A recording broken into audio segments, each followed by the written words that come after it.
जर आज मी शिकवणार आहे ब्रेकआउट ट्रेडिंग. आपण ब्रेकआउट ट्रेडिंग करताना काय काय चुकी करतो, काय नाही चुकी करत, आणि परत लई प्रकारचा ब्रेकआउट असतो. म्हणजे रेंज ब्रेकआउट आणि support resistance breakout, trend line breakout, अशा पद्धतीनं लई प्रकारचा ब्रेकआउट असतो. आणि तुम्हाला ब्रेकआउटचं एक्झाम्पल देऊन दाखवतो तुम्हाला. म्हणजे पहिला ड्रॉइंग करून दाखवतो, नंतर एक्झाम्पलचे आपण चार्टवर जाऊन बघू कसं आहे का नाही. समजा मार्केट इथून वर गेलं, खाली गेलं, वर गेलं, एक रेंज मध्ये कन्सोलेशन करतो मार्केट. एक रेंज मध्ये जर कन्सोलेशन करत असेल तर याला ब्रेकआउट होतोच, कुठं ना कुठं ब्रेकआउट होतो, बरोबर. आणि ब्रेकआउट कशा पद्धतीने, म्हणजे काही लोक रिटेलर काय करतात की अशी डायरेक्टली ब्रेकआउट झाला तर इंट्राडे जे करतात रिटेलर ट्रेडर आणि फर्ममध्ये ट्रेड घेतात, आणि डायरेक्टली ब्रेकआउट झाल्यानंतर त्यांना काय वाटतो, अरे नाही आता घेतलं तर नाही अजून वर जाईल, नाही नंतर चान्स भेटणार नाही, म्हणून गडबड करून लगेच ट्रेड घेतात. आणि ट्रेड घेतलं की नंतर काय होतं, तर थोडाफार खाली यायला चालू झाली की त्यांचं एसएल हिट होतो लगेच. त्यांचं एसएल हिट झालं की फोममध्ये घेतलं की लगेच एसएल हिट होतं, आणि परत एसएल हिट झाल्यानंतर त्यांनी कंट्रोल पण करू शकत नाही. डायरेक्ट दुसरी ट्रेड, तिसरी ट्रेड, चौथी ट्रेड घेता त्यांनी ओव्हर ट्रेडिंग करून घेतात. त्याच्यामुळे हे चुकी नाही व्हायला पाहिजे, म्हणून तुम्हाला चांगल्या पद्धतीने ब्रेकआउट झाल्यानंतर, आणि त्याचं एक रूल्स आहे, ब्रेकआउट कसं व्हायला पाहिजे आणि त्याचं कसं ट्रेड घेतला पाहिजे ते समजणार आहे तुम्हाला. जर मित्रांनो, जर ब्रेकआउट झाला तर अजून एक गोष्ट, जर इथं रिटेस्ट होऊन वर जायला पाहिजे, तेव्हा आपल्याला एक ऑपॉर्च्युनिटी भेटतो, एक कन्फर्मेशन भेटतो की हा रिटेस्ट झालेले न्यू बायर, म्हणजे बायर्स ऍक्टिव्ह झालेले तिथं ट्रेड घेऊ शकतो. आणि खाली पण जर समजा आलं, जर परत ब्रेकआउट झाला, अजून एकदा रिटेस्ट होऊन खाली यायला पाहिजे. तर एक पद्धतीने झालं. अजून एक दुसरी पद्धतीने होतो, परत जर इथं मार्केट आल्यानंतर थोडं वर गेल्यानंतर इथं कन्फर्मेशन झाल्यानंतर परत सेलर ऍक्टिव्ह होते, मग हे कन्फर्मेशन बायिंग साईड पण सेम. आणि इथं थोडं आलं खाली, परत बायर ऍक्टिव्ह, जर मार्केट जर वर जायचं असेल तर इथं बायर ऍक्टिव्ह होतो, थोडं कन्सोलेशन करतो, कन्सोलेशन केल्यानंतर परत ब्रेकआउट होतो. हे लायक आपण कन्फर्म ब्रेकआउट मानतो.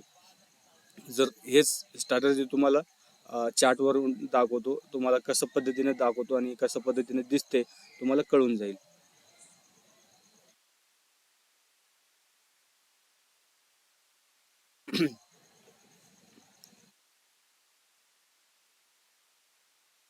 जर अशी लई पद्धतीनं ब्रेकआउट असतो, म्हणजे तुम्हाला जसं जसं एक्सपिरियन्स होईल, जसं नॉलेज गेन होईल, करता करता तुम्हाला कळून जाईल ऑटोमॅटिक.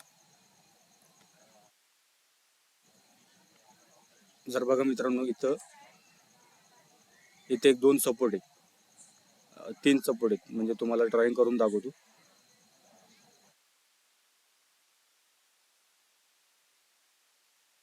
इथे एक सपोर्ट लाईन आहे, बरोबर. सपोर्ट आहे, एकदा सपोर्ट घेतला, दोनदा सपोर्ट घेतला, तीनदा सपोर्ट घेतला, आणि तीनदा सपोर्ट घेतल्यानंतर इथं काय झाले की ब्रेकआउट झाले. हे एक, हे दोन, हे तीन सपोर्ट घेतल्यानंतर इथं ब्रेकआउट झाले, बरोबर.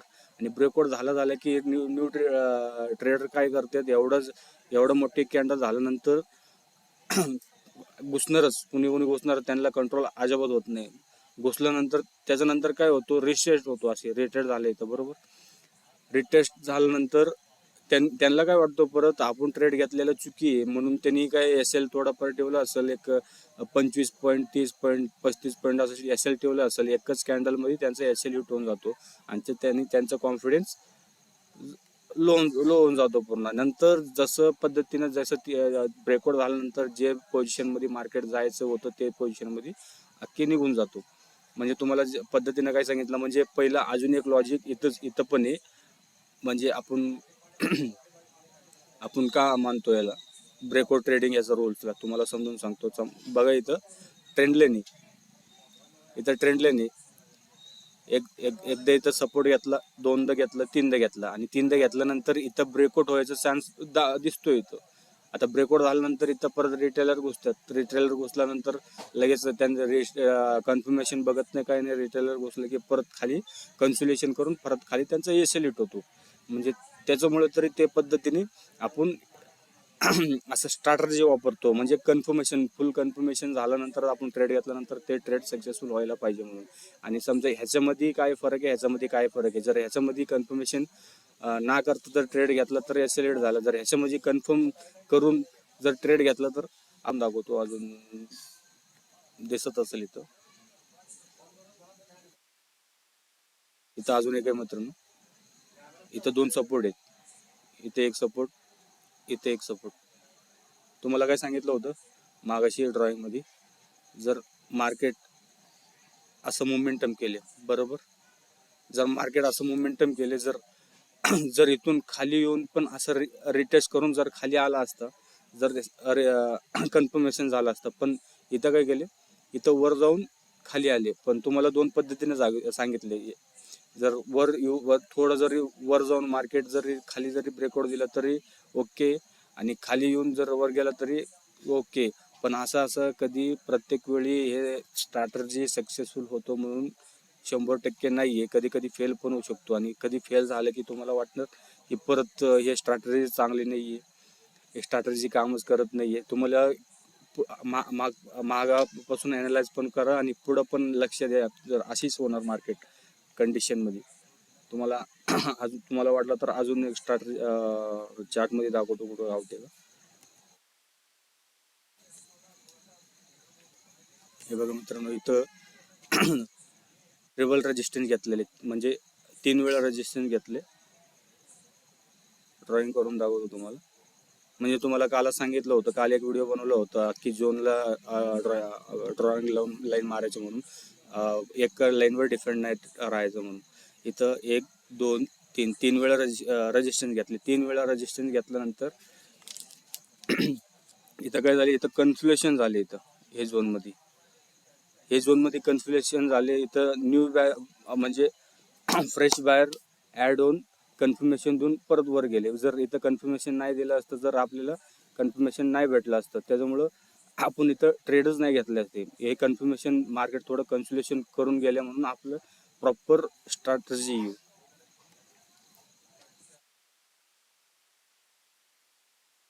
अजून थोडं भेटतंय का बघू.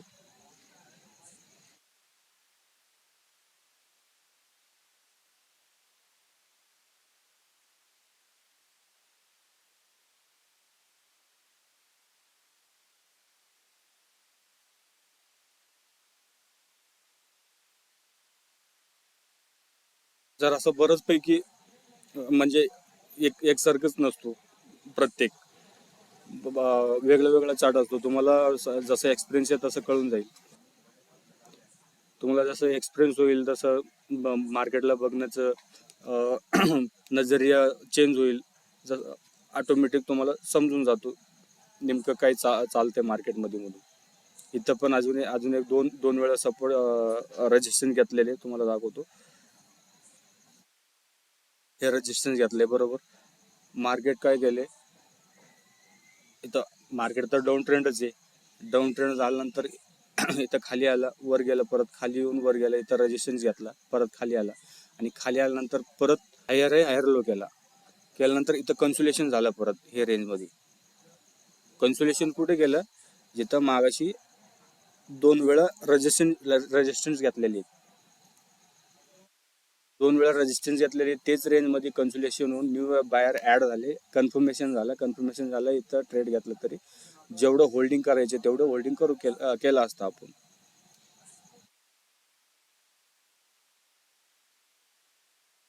अजून कुठं घावते का बघू इथं खाली.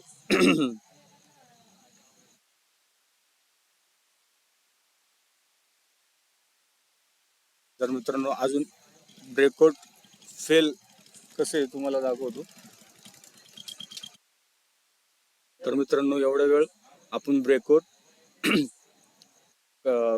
ट्रेडिंग कसं आहे, कसं स्ट्रॅटेजी दाखवलं. इथे ब्रेकआउट फेल पण येतो, ते पण दाखवतो. तुम्हाला कळून यायला पाहिजे, समजून यायला पाहिजे म्हणून. हे बघा, हे रेंज मध्ये मार्केटने कन्सुलेशन केले. सॉरी,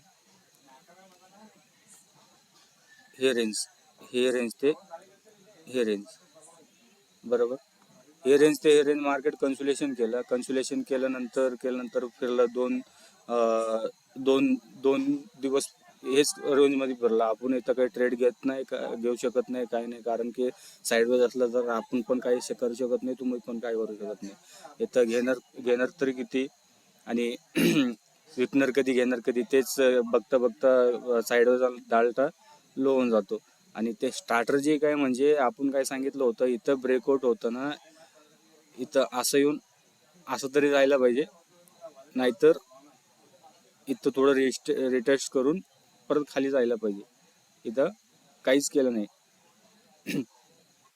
म्हणजे याचा अर्थ काय, इथं पण कन्सुलेशन झालं नाही काही.